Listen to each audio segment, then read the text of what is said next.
பர்திமேயு சுவிசேஷ ஊழியங்கள் வழங்கும் நற்செய்தி நேரம். தேவ செய்தி பாஸ்டர் ஆர். அகஸ்டின். இந்த நாளில் உங்களோடு ஒரு மனிதனை எதற்காக உருவாக்கினார் என்பதை தேவன் சொல்லி இருக்கிறதை பார்க்க போறோம். உங்க வேதத்தை எல்லாரும் தேடி கையில் எடுத்து எரேமியா தீர்க்கதரிசியின் புஸ்தகம் 1 அதிகாரம் 9, 10 வசனத்தை எல்லாரும் கையில் தேடி எடுப்பீங்களா? அப்படி எடுக்கிற வரைக்கும் நீங்களும் நானும்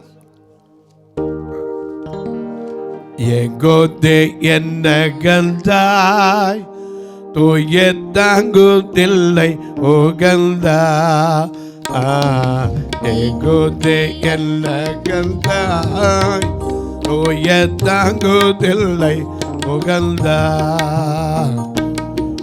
பூங்காவிலே கனி தேங்கி நீர் மல்தாட பூங்காவிலே கனி தேங்கி நீர் மல்தாட போங்கிய புதிரங்கள் நீங்கிய துயர்கொண்டு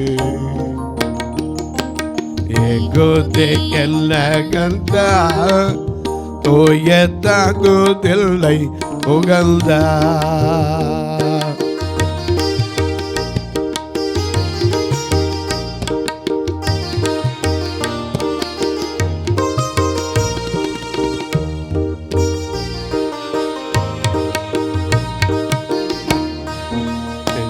குருசெடுத்து எருசலேம் தாண்டி மலை அடுத்து கிண்டல் பிள்ளை தொடுத்து அவர் மீண்டும் பசை தொடுத்து நாதனையும் விதம் மீதம் ஒன்றில்லாமல் நாதனையும் விதம் மீதம் ஒன்றில்லாமல் சோதனையால் வரும் வேதனையை கண்டு எங்கோதே என்ன கந்தா தூய தாங்குதில்லை உகந்தா எங்கோதே என்ன கந்தாய் தூய தாங்குதில்லை உகந்தா.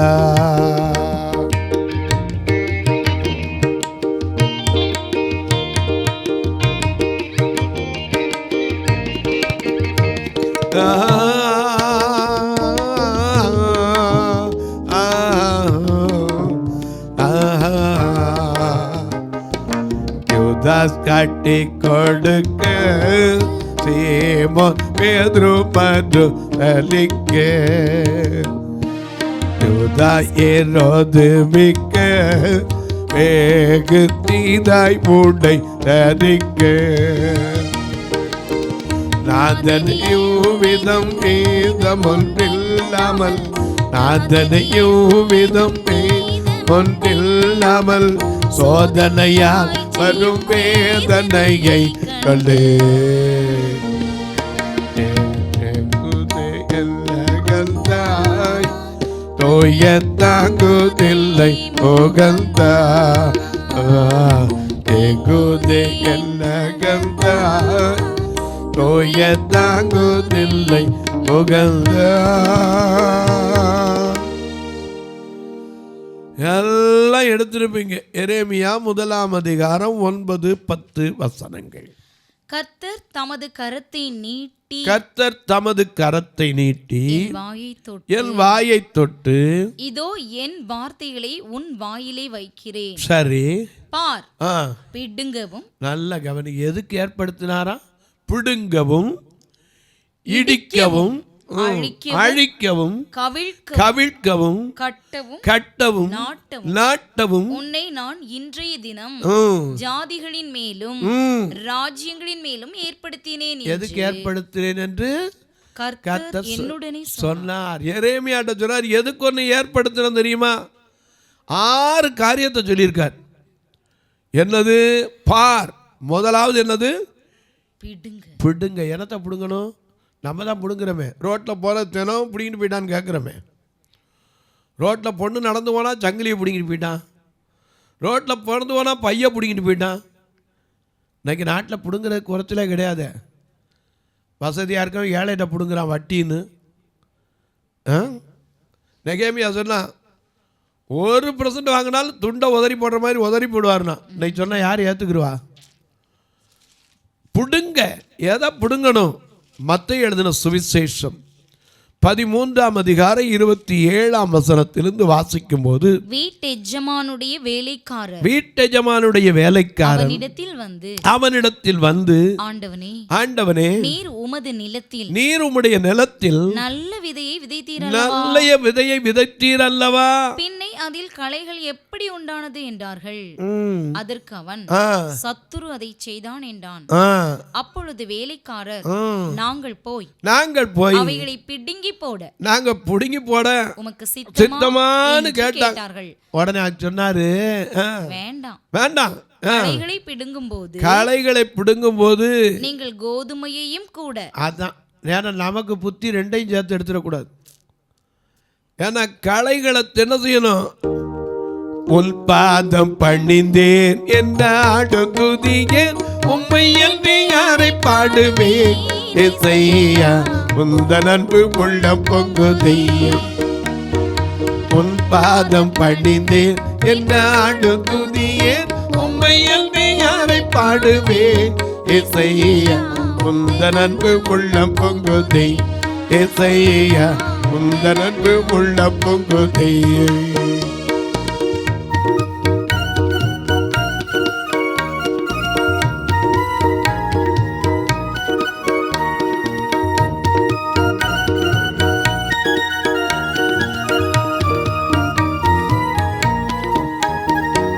கன்னி செடி மேல் நிலைத்திருக்கும் கொடியாளடியில் படர்ந்திறங்கு.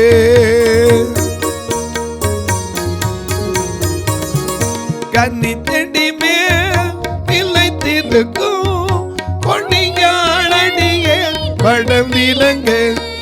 கிளை நன்றுக்கே ஐயா களை பிடுங்கி, கிளை நன்றுக்கே களை பிடுங்கி, கத்தரை காத்தென்னை சுத்தம் செய்வேன். கிளை நன்றுக்கி களை பிடுங்கி, கத்தரை காத்தென்னை சுத்தம் செய்வேன். உன் பாதம் ஐயா, உன் பாதம் ஐயா, உன் பாதம் பணிந்தேன் என்ன துதியேன், உம்மை அன்றி யாரை பாடுவேன் இசையா, உந்தன் அன்பு உள்ளம் பொங்குதை. இசையா, உந்தன் அன்பு பொங்குதே. கிளை நறுக்கி களை பிடுங்கி, கத்தர் தான் காக்கணும்.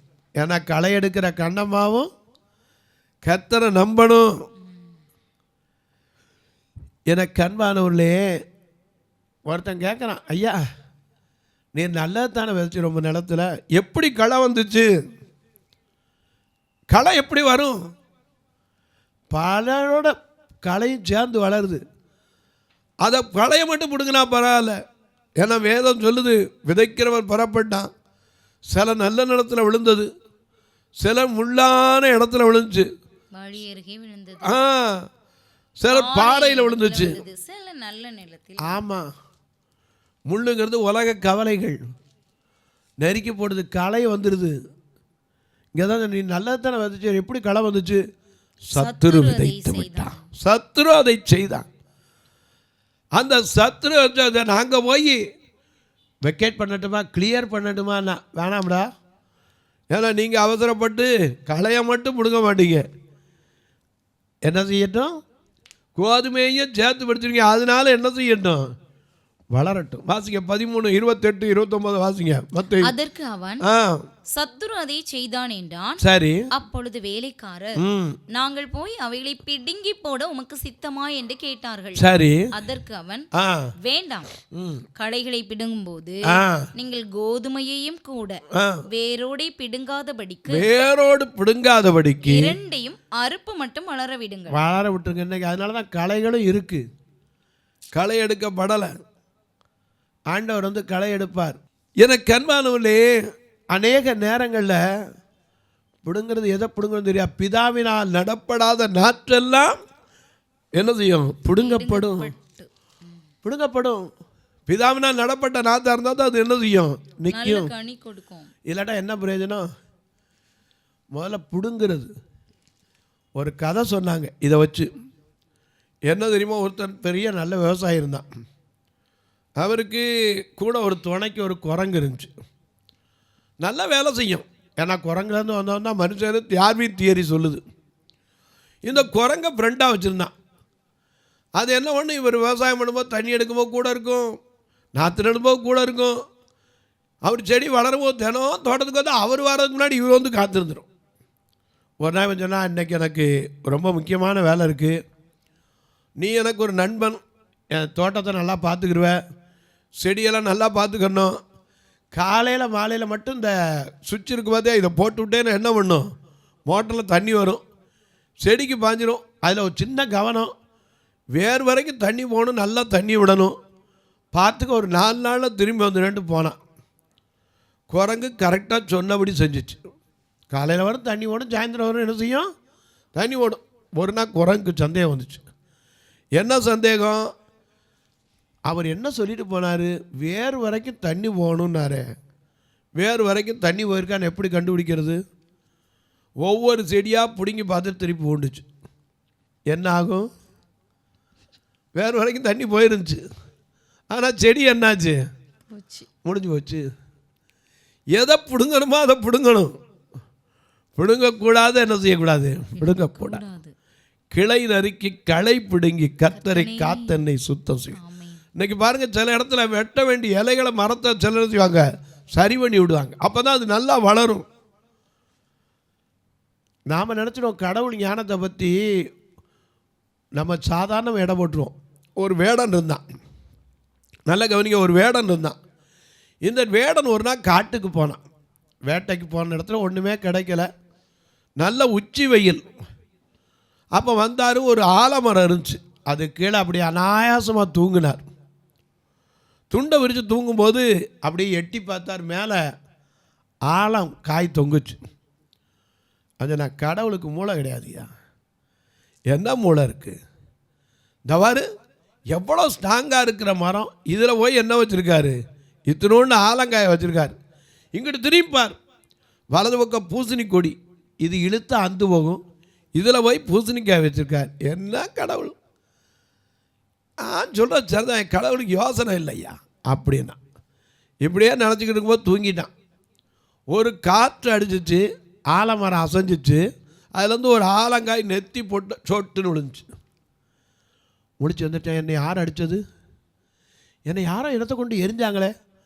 பக்கத்தில் கொஞ்சம் நான் ஒருத்தர் எரியலப்பா, காற்றுல ஆலங்காய் என்ன செஞ்சு ஒன்று ஆடி கீழே விழுந்துச்சு. ஆலங்காயா, இதான் இந்த வலி வலிக்குது. கடவுளை இப்போ ஞானம் உள்ளவர் தான். என்னப்பா ஆலங்காய் இங்கே வச்சுருக்காரு, இதில் விழுந்ததே இந்த பலியாக இருக்குது, பூசணிக்காய் வச்சுருந்தா என்ன ஆகும்? என் நிலமை. சில நேரம் நாம் நினைக்கிறோம் அவருடைய ஞானம் பெரிதையா. அதனால தான் வேதம் சொல்லுது, கர்த்தருக்கு பயப்படுதலே ஞானத்தின் ஆரம்பம். நல்ல கவனிங்க, பிடுங்கணும். அடுத்தாப்புல என்ன செய்யணும்? இடிக்க. எதை இடிக்கிறது? இன்னைக்கு தான் பஸ்ஸில் போகும்போது கூட ஒருத்தருக்கு ஒருத்தர் இடிக்கிறானே. எங்கே பரிசுத்தமாக நிம்மதியாக போக முடியுது? எவைகளை இடிக்க வேண்டும்? விக்கிரக தோப்புகளை இடிக்கணும். 2 ராஜாக்கள் 23ஆம் அதிகாரம் 13ஆம் வசனத்தை வாசிக்க கேட்போம். 2 ராஜாக்கள் 23ஆம் அதிகாரம் 13ஆம் வசனத்தை வாசிக்க. எருசலேமுக்கு எதிரே இருக்கிற நாசமலையின் வலதுபுறத்தில் இஸ்ரவேலின் ராஜாவாகிய சாலமோன் சீதோனியரின் அருவருப்பாகிய அஸ்தரோத்திற்கும் மோவாபியரின் அருவருப்பாகிய காமோஷுக்கும் அம்மோன் புத்திரரின் அருவருப்பாகிய மில்கோமுக்கும் மில்கோமுக்கும் கட்டி இருந்த மேடைகளையும் ராஜா தீட்டாக்கி சிலைகளை உடைத்து விக்கிரக தோப்புகளை நிர்மூலமாக்கி அவைகளின் ஸ்தலத்தை மனுஷரின் எலும்புகளால் நிரப்பினான். இஸ்ரவேலை பாவம் செய்ய பண்ணின நேபாத்தின் குமாரனாகிய யெரொபெயாம் பெத்தேலில் உண்டாக்கி இருந்த பலிபீடமும் மேடையும் ஆகிய அவ்விரண்டையும் அவன் இடித்து அந்த மேடையை சுட்டெரித்து தூளாக்கி விக்கிரக தோப்பையும் சுட்டெரித்தான். எதை இடிக்கணுமோ அதைத்தான் இடிக்கணும். நிறைய பேர் வீட்டை தான் இடிக்கிறோம்.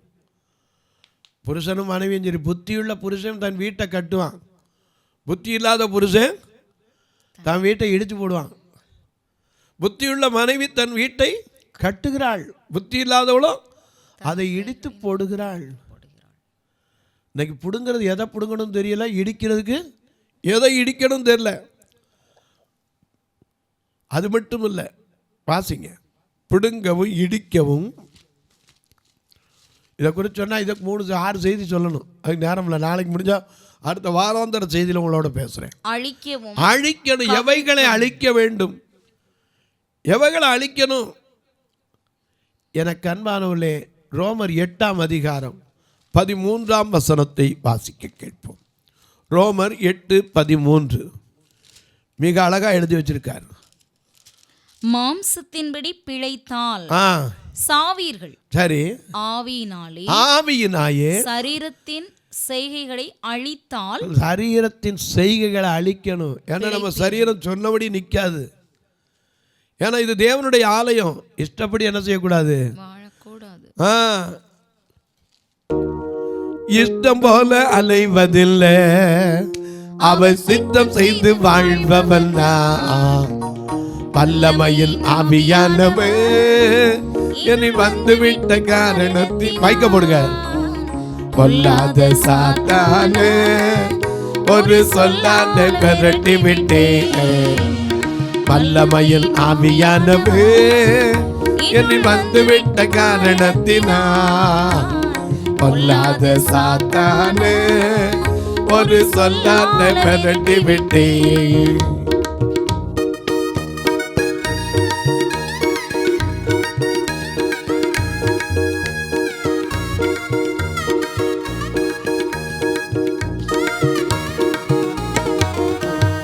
உலகத்துக்கு வெளிச்சம்னா ஊரெல்லாம் காத்தடிப்பே. உலகத்துக்கு வெளிச்சம்னா ஊரெல்லாம் காத்தடிப்பே. உப்பாக ஐயா உப்பாக நான் உப்பாக பரவிடுவே. எப்போதும் சுவை தருவே. உப்பாக பரவிடுவே. நான் எப்போதும் சுவை தருவேன். வல்லமையில் ஆவியானவர் என்னில் வந்துவிட்ட காரணத்தினா கொல்லாத சாத்தானே ஒரு சொல்லாத விரட்டி விட்டேன். வல்லமையில் ஆவியானவர் என்னில் வந்துவிட்ட காரணத்தினா கொல்லாத சாத்தானே ஒரு சொல்லாத விரட்டி விட்டேன்.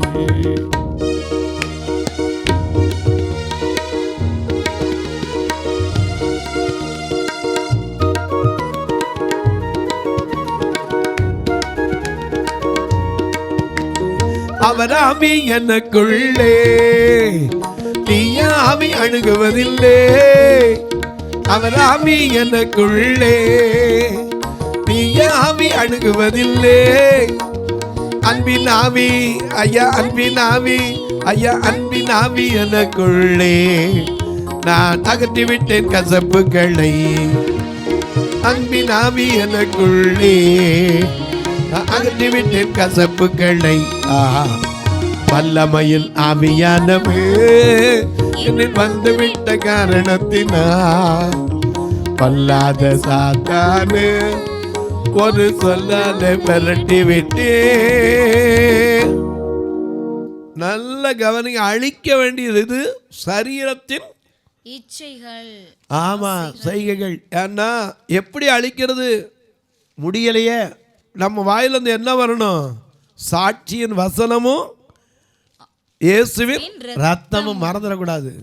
இருபுறம் கருக்குள்ள பட்டயம். வெளிப்படுத்தல் 1:16 என்ன வாசிக்கிறோம்? வெளிப்படுத்தின விசேஷம் 1ஆம் அதிகாரம் 16ஆம் வசனம். தமது வலதுகரத்திலே 7 நட்சத்திரங்களை ஏந்தி கொண்டிருந்தார். அவர் வாயிலிருந்து இருபுறமும் கருக்குள்ள பட்டயம். அவருடைய முகம் வல்லமையாய் பிரகாசிக்கிற சூரியனை போல் இருந்தது. நம்முடைய வாயிலிருந்து பெறப்படணும். எது பெறப்படணும்? இருபுறம் கருக்குள்ள பட்டயம். ஏன்னா நம்ம சரீரத்தை செய்களை நம்மளால கட்டுப்படுத்த முடியல. ஒருத்தர் இப்படி தான் ஒரு நாள் முழுக்க போய் ஜெபம் பண்ணார். திருப்பி வந்தால் அதே நினைவு வருது. அப்போ கேட்டார், என்ன ஆண்டவரே என்னால் கண்ட்ரோல் பண்ண முடியல. சூழ்நிலையை பார்த்தா ஒருத்தர் பக்கத்தில் நிற்கிற பார்த்தோன்னே எனக்கு பழையபடி அந்த ஞாபகம் தான் வந்துருது, அந்த எண்ணம் தான் அவருக்கு கட்டுப்படுத்த முடியல. அவர் சொன்னார், உன் வாயில் இந்த என்ன பெறப்படணும்? இயேசுவின் ரத்தம், சாட்சியும் வசனம். இது வந்துச்சுன்னா உன் செய்கை நீ என்ன செய்யலாம்? கட்டுப்படுத்தலாம். இன்னொன்று அழிக்க வேண்டியது எது? 1 யோவான் 3ஆம் அதிகாரம் 8ஆம் வசனத்தை பாருங்கள். 1 யோவான் 3ஆம் அதிகாரம் 8ஆம் வசனம். பாவம் செய்கிறவன் பிசாசினால் உண்டாயிருக்கிறான். ஏனெனில் பிசாசானவன் ஆதி முதல் பாவம் செய்கிறான். பிசாசினுடைய கிரியைகளை அழிக்கும்படிக்கு தேவனுடைய குமாரன் வெளிப்பட்டார். நாமளும் அந்த பிசாசின் கிரியைகளை அழிக்கிறதுக்கு என்ன செய்யணும்? முயற்சிக்கணும். ஆமென். இயேசு பிசாசுக்கு எதிர்த்து நின்றார். ஆனா சிலுவையில் என்ன செய்தார்? அவனை ஜெயித்தார். ஆமா, ஜெயித்தார். உபதேசம் பிசாசின் கிரியைகளை அழிக்கும்.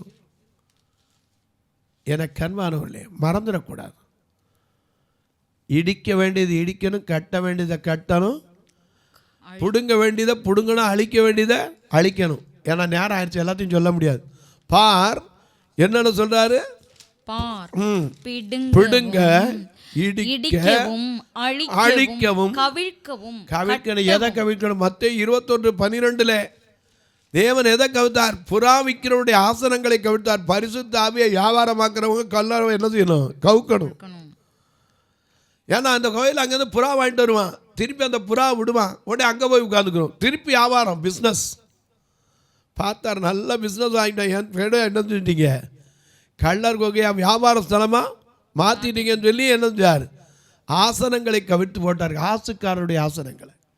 சோதம் குவரோ கவிழ்க்கப்பட வேண்டும். கவிழ்க்கவும் கட்டணும். எதை கட்டணும்? எதை கட்ட வேண்டியது இருக்கு? கட்டப்பட வேண்டும். கட்டப்பட்ட மனிதரெல்லாம் கட்டவிழ்க்கப்பட வேண்டும்.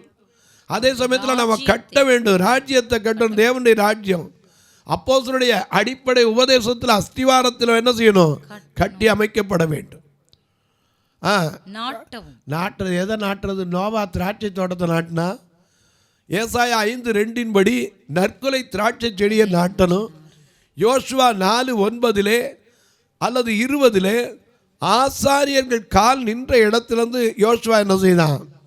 12 கற்களை நாட்டினான். தொலைக்காட்சியில் பார்க்கிற என் அன்பு மக்களே, உன்னை எதற்கு ஏற்படுத்தினார்? பல காரியத்தை சொன்னேன். இதை குறித்து உங்களுக்கு ஆழமாக சொல்லணும்.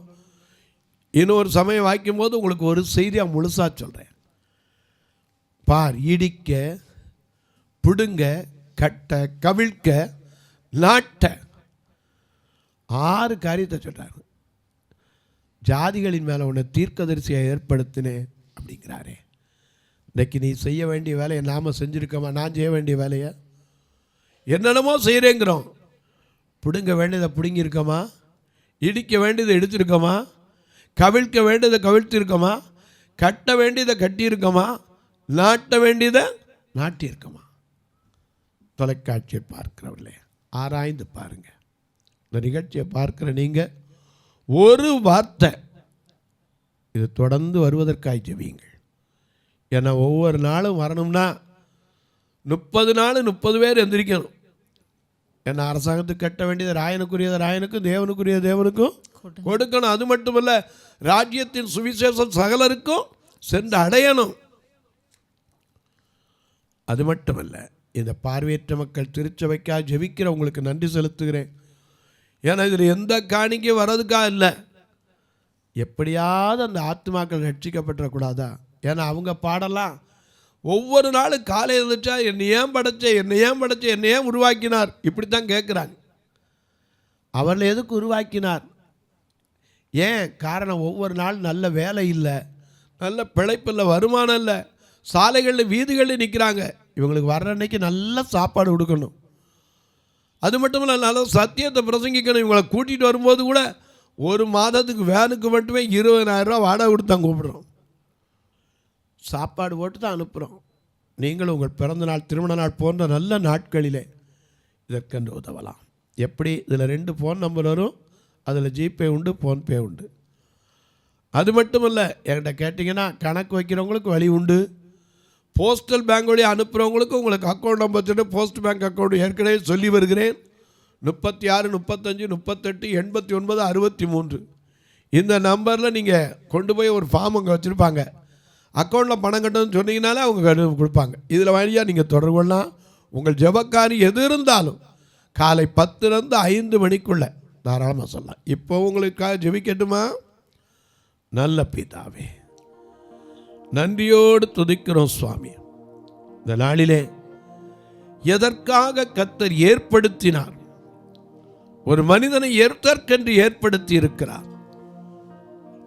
அன்றைக்கு சிம்சோனை ஏன் கர்த்தர் ஏற்படுத்தினார்?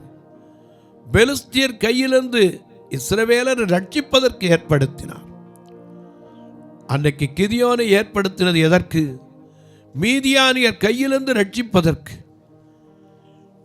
நாங்கள் எவைகளை செய்ய வேண்டுமோ அவைகளை செய்ய என்னை எங்களை தகுதிப்படுத்தும். இந்த ஊழியத்தை தாங்குகிற, ஜெபிக்கிற, கொடுக்கிற எல்லா மக்களையும் ஆசீர்வதியும். ஒருவருடைய முகத்தை நாங்கள் பார்த்ததில்லை, மனமாற ஆசீர்வதிக்கிறேன். வேதனையோடும் வியாதியோடும் வறுமை போராட்டத்தோடு நிற்கிற ஒவ்வொருவருக்காய் ஜெபிக்கிறேன். வியாதியோடு போராடிக்கொண்டு, வறுமையோடு போராடிக்கொண்டு, சரீரத்தில் பலவீனத்தோடு போராடி கொண்டிருக்கிற ஒவ்வொருவருக்காய் ஜெபிக்கிறேன். மாம்சத்தோடும் இரத்தத்தோடும் அல்ல, துரைத்தனங்களோடும் அதிகாரங்களோடும், இப்பிரபஞ்சத்தின் அந்தகார சக்திகளின் லோகாதிபதிகளோடும், வான மண்டலங்களில் பொல்லாத ஆவிகளின் சேனைகளோடும் போராட்டம் உண்டு என்று சொன்னீரே. ஒவ்வொருவருடைய போராட்டம் நல்ல போராட்டமாய் மாறட்டும். பிறந்த நாள், திருமண நாளை நினைவு கூறுகிற மக்களுக்காய் ஜெபிக்கிறேன். படித்துவிட்டு தேர்வெழுதி ரிசல்ட்டுக்கு காத்திருக்கிற பிள்ளைகளுக்காய் ஜெபிக்கிறேன். புதிய கல்விக்கு அடியெடுத்து வைக்க போகிற பிள்ளைகளுக்காய் ஜெபிக்கிறேன். வயது முதிர்ந்தோருக்காய், வாலிப தம்பி தங்கையருக்காய் ஜெபிக்கிறேன். உங்களுடைய கரத்தில் அர்ப்பணிக்கிற ஒவ்வொருவருடைய கண்ணீரை துடைத்தலும், கவலைகளை மாற்றும். வானத்திற்கும் பூமிக்கும் சகல அதிகாரம் கொண்ட இயேசு கிறிஸ்துவின் ஈடு இணையற்ற வல்லமையுள்ள நாமத்தில் ஜெபிக்கிறேன் நல்ல பிதாவே, ஆமென். சபை ஆராதனை ஞாயிறு காலை 10 மணி முதல் 12 மணி வரை.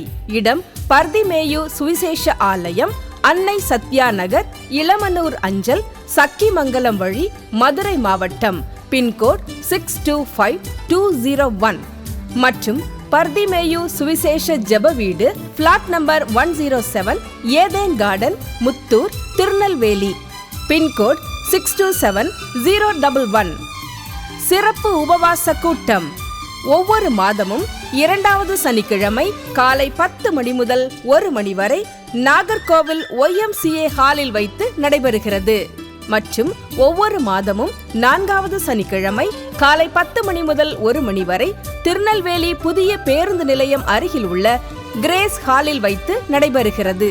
எங்கள் எல்லா ஆராதனைகளிலும் கலந்து கொண்டு தேவனை மகிமைப்படுத்த அன்பாய் அழைக்கிறோம். உங்கள் உதாரத்துவமான காணிக்கைகளினால் இவ்வூழியத்தை தாங்க விரும்பினால் R Augustine, account number 5021364331, IFSC code IDIB 000B066, Indian Bank, BP Kulam, Madurai. GPay number 9842181917, BGM ministries மற்றும் 9442559772, பிளைண்ட் மினிஸ்ட்ரீஸ் அகஸ்டின். உங்கள் தொடர்புக்கு பாஸ்டர் ஆர் அகஸ்டின், பர்திமேயு சுவிசேஷ ஊழியங்கள், நாகமலை, புதுக்கோட்டை, மதுரை 625019. தொலைபேசி எண்கள் 9842181917 மற்றும் 9442559772. கர்த்தர் தாமே உங்களை ஆசீர்வதிப்பாராக.